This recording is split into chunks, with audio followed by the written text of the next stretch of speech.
What's up, Risers? We are on to week 13 today. Again, Nolan Ventry, Mitch Carl, we're back. We're here to talk about buy or sell. We have 4 players we're going to be talking about today, 4 players that we want to target, identify whether we buy into their production or we are looking to sell and we are not believers. I'm going to give the floor to my man, Nolan Ventry. How you doing, Nolan? I'm great, Mitch. How you doing, buddy? Big week in the NFL this week. A lot to talk about. I'm excited, bro, and I gotta tell you, man, you look legit today down there in the bottom right corner. You look all festive. You got the headset rocking, nice looking background, and oh, hot dang, look at that lighting. What's funny is I haven't even seen it myself, so it'll be a big surprise for me. It looks good, man. Listen, I'm just gonna say, go. Who are you talking about first? All right, so I want to talk about Desean Watson first. I want to start with him because I feel so bad about what happened to him this week, and it's funny because it didn't even really happen to him. He has been on fire lately in the fantasy football season-long realm. Week 11, he had 36 points. Week 12, he had 42 points. He's just trending in the right direction, and if you own him for the fantasy playoffs, you were really excited with what you were seeing. However, yesterday, Will Fuller announced that he's missing the next 6 games due to a PED-related suspension. So to me, that hurts Watson's value a lot because Will Fuller was just starting to look like a real wide receiver one. He was on fire as well on the fantasy side of things, production wise. He's going to be out. So if you look at this offense going forward, now you've got Brandon Cooks moving into the number 1 spot. Kiki QT's moving into the number 2. I don't even know who they have at number 3. And so I think that kind of derails the whole offense. And not only that, Mitch, they have a really tough schedule coming up. They're facing the Colts in week 13, then Chicago, and then the Colts. Those are the 2 teams that I really don't want to be facing at all over the next 3 weeks. They're both in the top 5 against passers. So between losing the number 1 wide receiver, the tough schedule, Watson has a good rushing floor. He rushes, 7 or 8 times a week for about 30 yards. But that overall, I don't think protects his overall fantasy floor. So going forward, if I'm a Watson owner, I'm really nervous right now. I'm not having a full-blown anxiety attack, but I'm definitely nervous. So I'm going to be selling on Deshaun Watson at this point in the season. All right, man. So you're hitting the eject button. Here's the deal. So I love the difference of opinions here because you've got a nice season-long aspect to it. I have a lot of DFS aspect as my company is a DFS company. Well, we do have fantasy football involvement, weekly rankings, and a study hub. We have most of our content driven towards DFS, and I'm using our teamriseorfall.com study hub right now, and I'm looking at these snap rates, and there's an interesting opportunity here for players like Brandon Cooks and Kiki Cutie.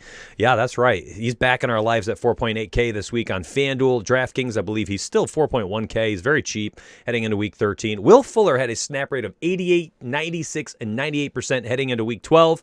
That's got to be replaced by somebody. Brandon Cook's already at the upper end of the snap rate.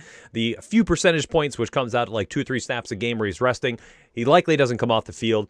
Will Fuller had a 22.11 market share that needs to be replaced. That means if you're looking at Watson throwing the ball 35 times a game, that's about 8 targets per game that are going to need to be replaced. They're going to go to Cooks. They're going to go to Akins. They're going to go to Cutie. Whomever slides in there as the 3rd, 4th wide receivers. Kenny Stills, maybe they pick him up off the waivers and slot him back in there as the 3rd or 4th wide receiver.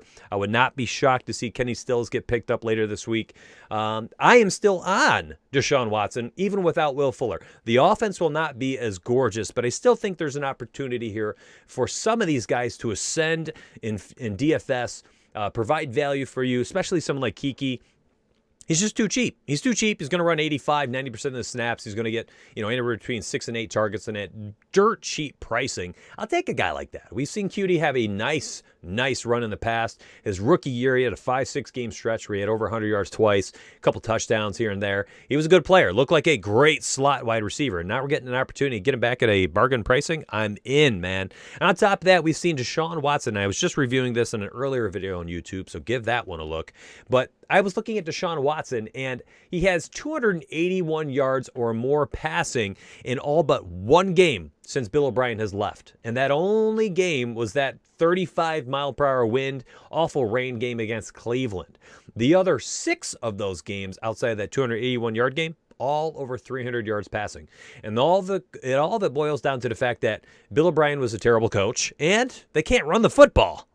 They just can't run the football. And we've now got this offense that needs to chuck the football to keep the offense moving. I think the efficiency goes down. He has not thrown an interception in 5 games. the efficiency is going to go down. He's going to get sacked a few more times, maybe turn the ball over once or twice, but he's going to chuck the ball 42 times a game or so still. And I think the rest of this offense is going to be fine. But season long, I understand it. DFS, I think there's time to capitalize, though. Bitch, do you think that his DFS value is going to be adjusted accordingly based on the impact of the offense of losing Fuller? So luckily for DFS players, I think that Desean Watson, his pricing was already put in there before the news of the PED suspension. So his price tag is up there as if Will Fuller is still in the offense. And that makes it tough to capitalize on quote-unquote value. The only value I can ascertain from this situation for DFS this week is the fact that, Desean Watson's price tag is elevated to the fourth highest priced quarterback. He's inherently in there as if Will Fuller were there. Now that Will Fuller's not there, maybe people look at the situation and say, well, you know what? Nolan Ventry said hands off. I'm hands off too now, right? So maybe the public says, I'm a little nervous about using him, and that makes him lower owned, which makes me kind of want to use him. Where there's fear, there's opportunity. Smart, buddy. Smart. Listen, I know I don't want a huge rant, but it's a hot topic this week. There's a lot to talk about with Watson, this entire offense. That was a great way to start the show off. Another player I'm excited to talk about on your list, Antonio Gibson. Take the floor, man. Thanks, Mitch. Yeah, so Antonio Gibson, man, is he trending in the right direction in almost every single way. He's been dominating this backfield on the ground for weeks and weeks. The concern with him has always been the involvement of J.D. McKissick and his involvement in the passing game. Well, last week, week 12 that just passed, Gibson dominated the touches in the passing game as well. I think he had 7 and McKissick had 2. So if he's going to continue getting that amount of touches through the passing game, continue dominating on the ground, he looks explosive. There's a lot to like here about Gibson. He's got some tough matchups coming up. He's got the Steelers and the Niners in weeks 13 and 14. But with what he's bringing to the table and his involvement and his explosiveness, I'm not too worried about those matchups. I think he's still an RB1. After that, though, it gets even prettier. He's got Seattle and Carolina after that. And those are going to be just smash spots for him. So I don't think there's anything not to like about him going forward, and I'm a full-on buy for Antonio Gibson, Mitch. Oh, I love that, man. I am too. He looks so good running the football. That offensive line looks like it's shoring up some holes they might have had in the beginning of the year, too. Or maybe it's just the effect of having Alex Smith who can actually push the ball down the field. Maybe that's making offenses have to be a little concerned and not crowd the box with eight defenders. It's not like Alex Smith is a world beater or anything, but at least he's not he's not going to drag your offense down like the former Dwayne Haskins was, right? When he was the starting quarterback, man, that offense looked pathetic. Terry McLaurin still has held value in that offense as well, and I think that Gibson will only get better and better. My concern, though, is just this upcoming schedule with this next week, Monday Night Football. This game got moved to 5 p.m. on Monday, and, the betting lines right now are actually looking decent for Washington, and I think that has to do with the fact that the Steelers are going to play football on Wednesday. I mean, if you're watching this video right now, you potentially are watching it game day. We are recording on Tuesday right now, but Steelers are going to play in about 27 hours, and then they're going to have to play a football game on 4 days rest. 4 days rest. So this is basically like a Sunday to Thursday game.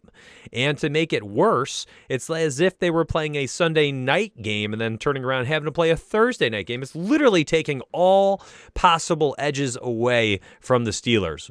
My main issue is upside. And for you, and you're looking at Antonio Gibson, do you think he has running back one upside in a matchup like this? Or where do you think the role, I guess the line of outcome, the range of outcomes for Antonio Gibson kind of looks like for this week 13? Well, it's a good question, Mitch. I think the range of outcomes, obviously at the top end, he's going to be in the running back one range. I think it's going to be hard to get elite running back one numbers from him just because the Steelers defense is so stout against the run.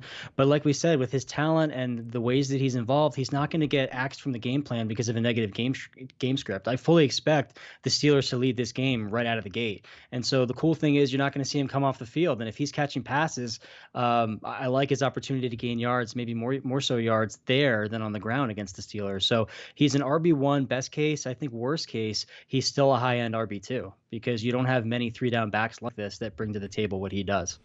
That's a sharp take. I was having similar thoughts. My only take for DFS purposes really, to piggyback off this a little bit, on that Monday night showdown slate. You're looking for little edges, right? Well, everything that Nolan just pointed to, gorgeous stats, trends, everything's perfect. One of them I'm jumping on is the fact that McKissick is slightly being phased out of this offense. Well, maybe potentially this next upcoming week he gets reinserted if they are down by a couple scores and they just try to find a way to move the football. We know the Steelers' pass rush is insane, in which case they're looking for short dump-offs, screens, things like that. Well, Gibson can and is showing that he can, assert himself into that role when called on. Maybe McKissick gets some extra looks. I think his showdown price tag is going to be very cheap for DFS, in which case you can jump on it. But we'll have to circle back. Make sure you look for the Monday Night Football video, which will be on YouTube this Saturday.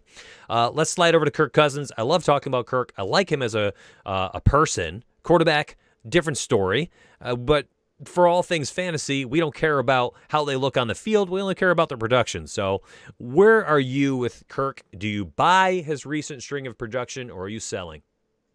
Okay. Yeah, I love talking about Kirk as well, because I remember when he was a Redskin, he was like fantasy gold for a while there, just slinging the ball all over the place. He was a weekly QB1 for a while. And, that's just not the Kirk Cousins that we're seeing now. And a lot of that is just because of the offensive scheme or the offense that he's in. He had a big week this week, and that's one of the reasons why I wanted to talk about it. He had 31 fantasy points in week 12. But if you look at the rest of his production throughout the year, he hasn't had many big games like that. I think he had another one in week 6 against Atlanta. And the common denominator here is that Dalvin Cook was out for periods or all of those games. And, Mr. Glass once again went down this week, and that's why his production went up.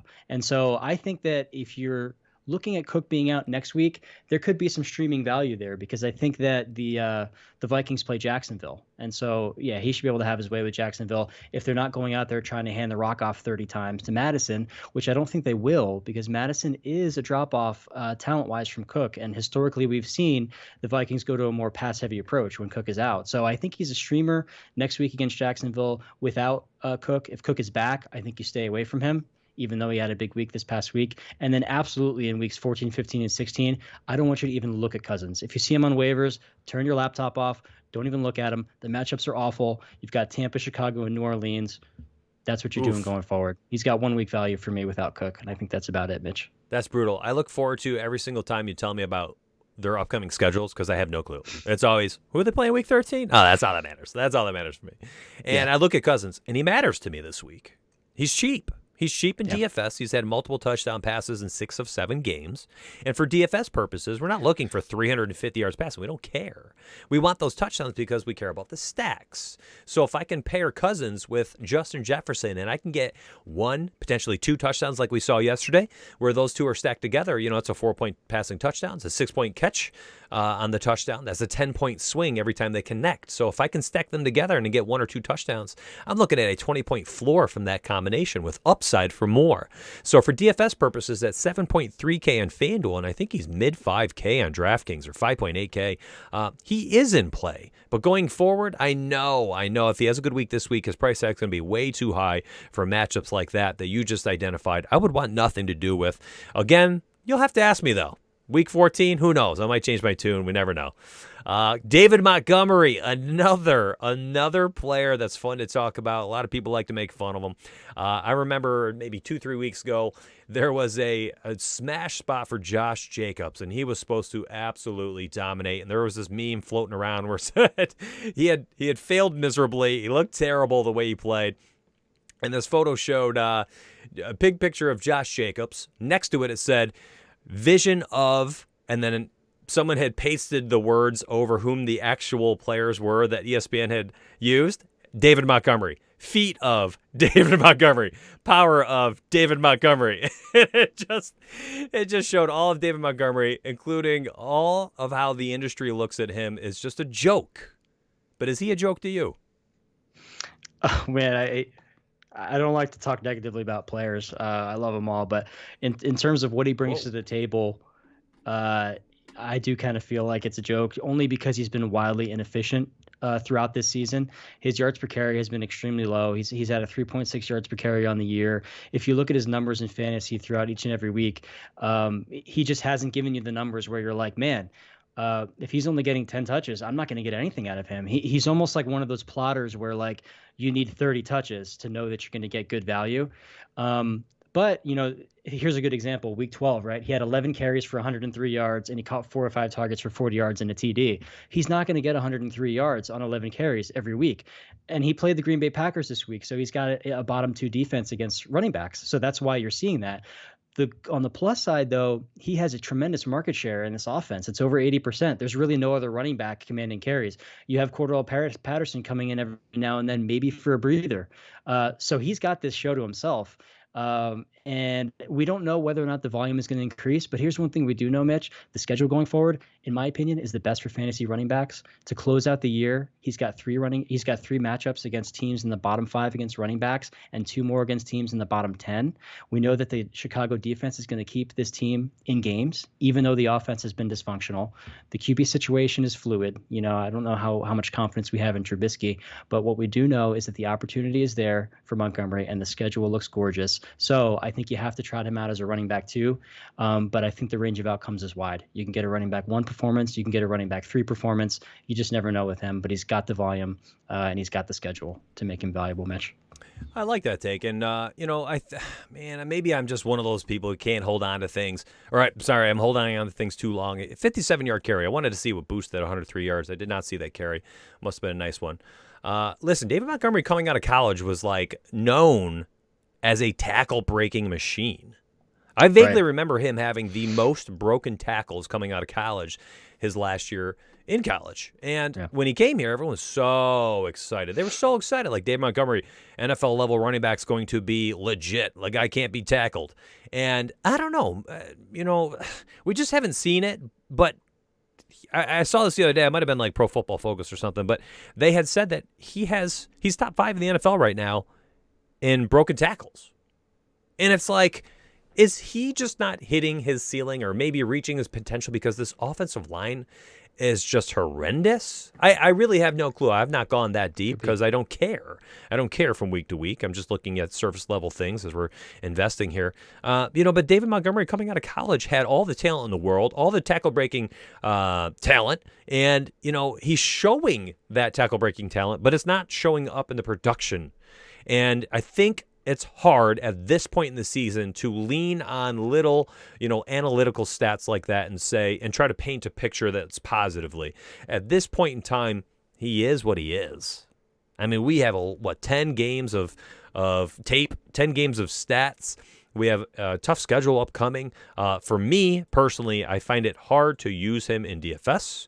And in fantasy football, I can't imagine he has much value. But if you have an opportunity to move him in Dynasty or something like that, potentially I would even look to do that because this offense looks awful for years. They have nothing figured out. They have no quarterback. I can't see Allen Robinson hanging around too long here either. It's just, what type of long-term upside is there here? I don't think there's much, if any. And he looks like he's already fool's gold. So I understand where you're coming from, and just want to give my quick take on David Montgomery. Or any other hot takes, any opinions you had on some of these players, upside, anything like that. Oh, by the way, one of them I want to toss to you, actually, in the same game. DeAndre Swift coming off missing 2 games from concussion. The last time we saw him play at a 73% snap rate in that start, looked all world. 21 touches, 149 yards, I believe, and a touchdown. Swift coming off concussion. Do you think he slides in there as kind of like a high-end RB2 for fantasy football against Chicago in Week 13 if he plays? Or how are you taking this situation? Because this is an interesting one for DFS. Yeah, I think that we're going to see with him similar to what we saw with Eckler this week. Look, he's their star, far and away their best running back. When he comes back, I fully expect him to slide right back in and command the lion's share of the carries. I don't think there's going to be any limitations there in terms of how he gets the rock, things like that. It's a tough matchup. Look, it is. But look, also, you're nearing the end of your fantasy season, okay? You want your best players on the field in your fantasy season. The last thing you want to do is sit Swift for somebody with a nicer schedule who's not as good and then have Swift go off. And then how can you justify that, for the rest of the year? I've been in that position a lot. And then people would say to me, hey, how did you sit so-and-so, Julio Jones? You know what I mean? It was never Julio Jones, but, you have these players for a reason.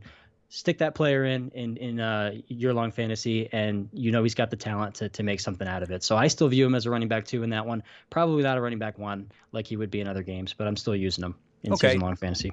That's a good answer. Theoretically, what if you had a situation, hypothetically, what if you had a situation where you had to choose between running backs like DeAndre Swift or Wayne Gallman? How do you decipher which type of play might be the better one for your fantasy football lineups? Does it matter on the league type? What are you weighing more than anything else when comparing two very similar floor ceiling type plays?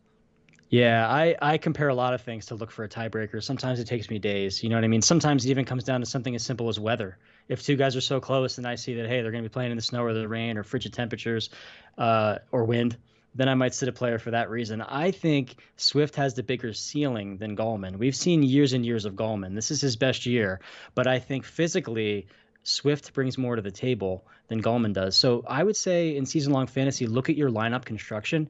If you have a team that has a lot of players that are reliable with steady floors but not high ceilings, then I think you stick Swift in there hoping for a blow-up game.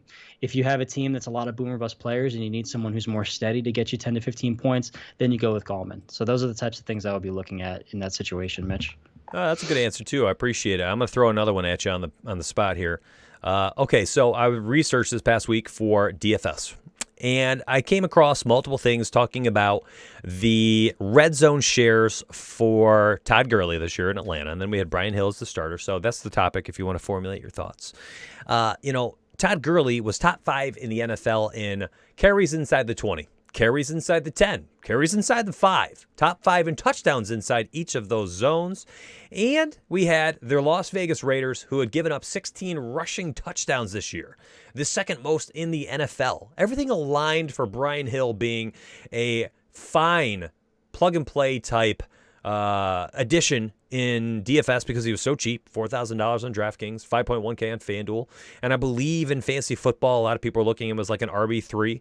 But I know for fantasy, there comes to a point when, later in the season, you're trying to do the matchup game as you're trying to piece together, an injury-riddled lineup, things like that. When you're weighing pieces like David Montgomery versus a spot starter who looks tremendous like Brian Hill, although the talent might be lacking, you could also say the same for David Montgomery. How do you decipher the choice when you have a running back who you can kind of lean on knowing what you're going to get versus a guy who has, theoretical upside? I'm mixing up those words. Theoretical upside in Brian Hill. How do you choose between like a Montgomery versus Hill in Week 12? Okay, so I know in Week 12 that Montgomery has a really nice matchup. So I'm just going to be going with him in Week 12, mainly because of that, but also because I started Brian Hill this week, and I was so upset with what I got out of him. Just tremendously disappointed. And I know in fantasy there are situations where someone burns you so bad where you're like, nah, he's dead to me. You know what I mean? That's how I feel about Brian Hill. Yeah, I like him as a guy, obviously, but as a player, I don't think I could ever feel confident putting him in there, even in a good matchup, because this looked like a good matchup on paper. It should have been. The thing people don't realize, though, about the Raiders is that over the last 3 or 4 weeks, they've only given up, I think the average carry was like 3.5 or 3.4. So they have been pretty stingy over the last couple of weeks against the run. But like you said, in the red zone, running backs have been wildly successful. And so, after what I saw out of him this week, Brian Hill, if you're giving me the choice between him and Montgomery, I think I'm going with Montgomery because he's involved in all facets of the offense. He's not going to get phased out, and the schedule and the matchup are nice next week. All right, that's a good take. Throw another one at you. I like this rapid fire thing we got going on. Totally unscripted. Appreciate it. You're doing a good job over there, man. Nolan Ventry, dude, you were good on camera. I can't believe you took so long to get on camera, man. You're doing great. Kenyon Drake looks good. At least opportunity-wise, he's getting it, right? I mean, we have seen Kenyon Drake score a touchdown in 4 of his last 6 games. He's had multiple touchdowns in 2 of them, 100 yards rushing in 2 of them. Yesterday gets 22 carries. 22 carries against New England. In a game where we thought Kyler Murray was going to go bonkers. Everyone thought so, but I had this take while I was watching the game. They looked like they were trying to protect Kyler Murray's shoulder. I kid you not. He would not tuck and run. He looked incredibly skittish on the pass rush. He kept doing this like backpedal thing and just heave it up off his back foot. Threw the ball 34 times, 170 yards passing, his worst game of the year. First game all season without a passing touchdown. And he only had 5 carries last week, mostly because he hurt himself. He was trying to protect it. He couldn't take a hit on that right shoulder. Maybe it was left shoulder. And he only had 5 carries. He only had 5 carries this past week again.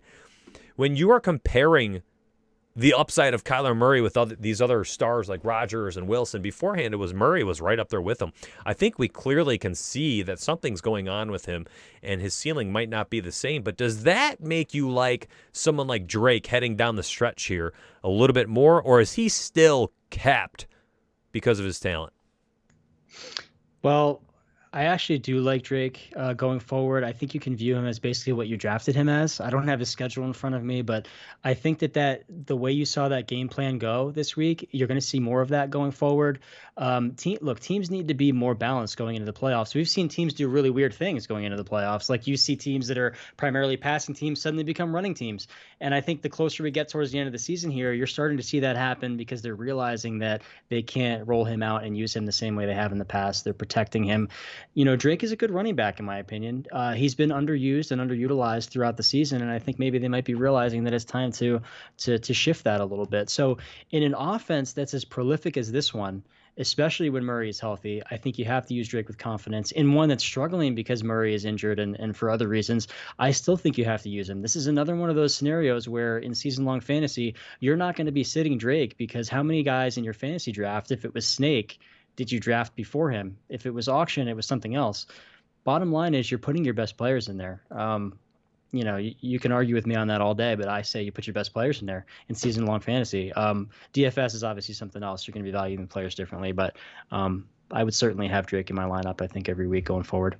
Yeah, I think we're at that point in the season where it's time to just play your studs. Play the guys that got you there. If you're in the playoff stretch, whomever got you to this point, you're plugging them in and you're just rolling the dice that way. You start playing matchups. That's hard to live with if that matchup play sucks. All right, one more I'm going to throw at you if we have the time. Do we have it? Yeah. All right. Derek freaking Henry, man. Second half Henry. I've never heard anybody say that. I'm coining that right now.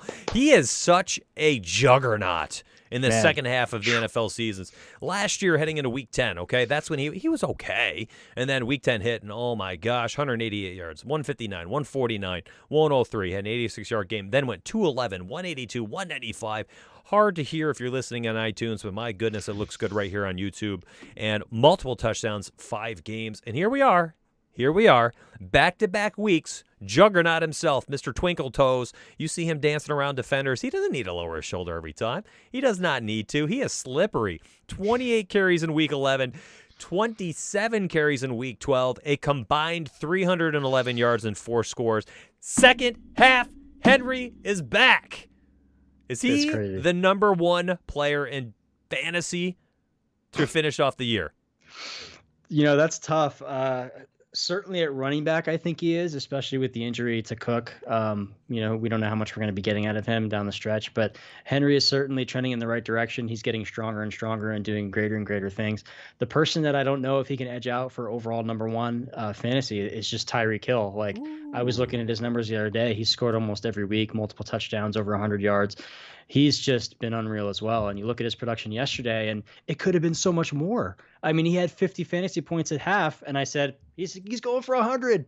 He's going to win every single game across every single league. And then they suddenly, they cooled him off because they changed the offense a little bit. There were some adjustments made on defense. But, Tyreek's ceiling is higher than Derrick Henry's. He's been ultra consistent. And I think with Henry, you still run the risk of getting those games where he has 20 carries for 50 yards and no TDs. It just happened 2 or 3 weeks ago. So you never really know what you're going to be getting there. You like to say, for the most part, you're going to get big production. And I think you will. So I think RB1 going forward, fantasy number 1, I don't know. I'm giddy about him because I have him in a fantasy league right now, and he's just single-handedly taken me to so many wins. If you have him as well, congratulations. Merry Christmas.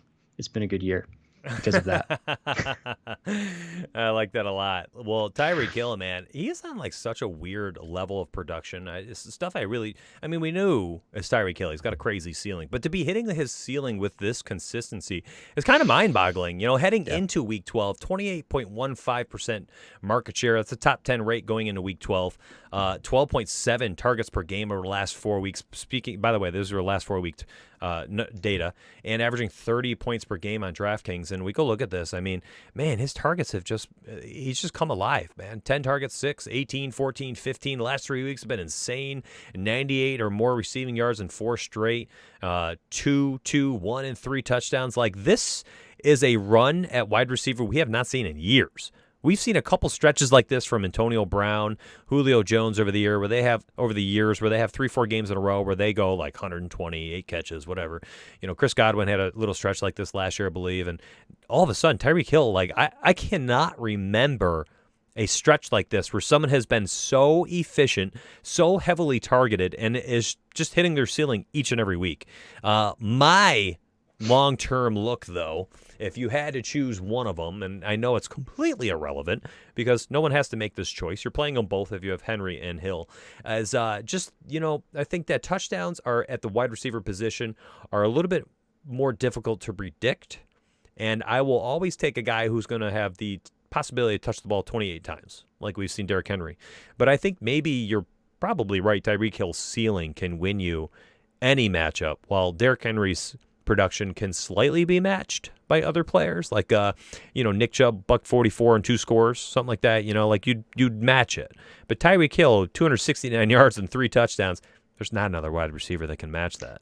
Yeah. Yeah, Mitch, if you don't mind me jumping in, here's what's so fun about those two guys is that, if Derrick Henry is running the ball as much as he is, then you're seeing 9-10 guys in the box to stop that. And then Tannehill is super proficient off of play action and in those situations, and he will just shred you to pieces. We've seen it time and time again ever since he took over the starting role last year. And I think with Tyreek Hill, you have a similar problem because then they start going to Kelsey. So what do? It's like a pick your poison thing. I don't think you're ever going to see a game where a team is fully committed to stopping one of those guys because they have to respect the other side of the coin. And so I don't understand what the Buccaneers were doing last week with the single coverage against him. You get beat once, then you should be thinking about it again. You get beat twice, then I don't know what you're thinking. Then you get beat a third time. I just don't get it. But this is evidence that teams don't know how to stop him. They don't know how to stop him. So zone isn't working. Now you switch to man isn't working. Then what do you do from there? I don't know. I'm interested to see for the rest of the year, but I'm excited about both of those guys. And I think your point is really good, really well taken too, about who you think will be number one. Yeah, I think really just looking at kind of ahead at the betting stuff right now to these betting lines. Chiefs open at -13 this week, man. That line has already shifted to -14. We're talking 2 full touchdowns. That is a rare thing to see in Week 13. Just shows how bad the Broncos have been. So when you look at things like that, my concern looking at that, just to swing back around to this, Tyreek Hill, what if they take their foot off the gas a little bit? If they're up 20-0 at halftime, are they having to throw the ball 40+ times, or is that going to be a Le'Veon Bell and Clyde Edwards-Helaire second half, right? Matchups. Correct. Yeah, I think so. When we're looking at maybe for DFS purposes, now I'm asking you to be a DFS analyst, which I know isn't your thing, but if you have the money to afford both Derrick Henry and Tyreek Hill to finish your lineup, I think take away all other questions of what type of contest you're in, what your lineup looks like, structure-wise, stack-wise. If it's just a player versus player upside, I think you're just doing the matchup game. I think you nailed it. Yeah, absolutely. Nolan, great job today, man. You are tremendous at this. You're much more polished than me, and I've been doing this for like 16 months. Don't take my job. Don't take my role. Please, if you do, bring me on as a guest. You got it, man. Hey, you are the business-minded guy. I just like to talk, so I appreciate you having me on. You're really good at it. You look great there with your lighting. Great background, man. Great background. Huge improvement. Yeah. Yeah, you're gonna love it, man. I gave you like this little Christmas background. You look sharp. Thanks, everyone, hit that sub button, hit that like button, drop a comment down below. Let us know what you liked, didn't like. Ask any question you want. Nolan and I will dive into the comment section. We'll answer your questions. If you have any other things you want to bring up as you hear just alert after alert on my phone. I have so many things to do, my friends. Alert after alert popping on my phone. But we will get to your questions. And if you have other video requests, beyond buy sell, start sit, a ranking show, things like that you'd like us to try to get into in the future, leave those down there in the comments section as well. Patreon.com/riseorfall. We have a $5 betting tier. We had over 400 people on this tier May to August. I think this will explode. We just launched it again today. It's just $5, 25 patrons already today. It is only 1:13 p.m. So you can see people are remembering what this is like. Teamriseorfall.com. We have over 1,000 members in Discord. We are on our 12th week and first day. That is how old we are as a company with over 1,000 members already. Clearly, the proof is in the pudding. You can join up over at teamriseorfall.com. Both these links are down below in the description section. If you use the promo, it is just $19.99 to join. You get a $20 credit to our partner, fantasycruncher.com, best optimizer in the industry. And my friends, that is all we have for you. Thanks. Take care.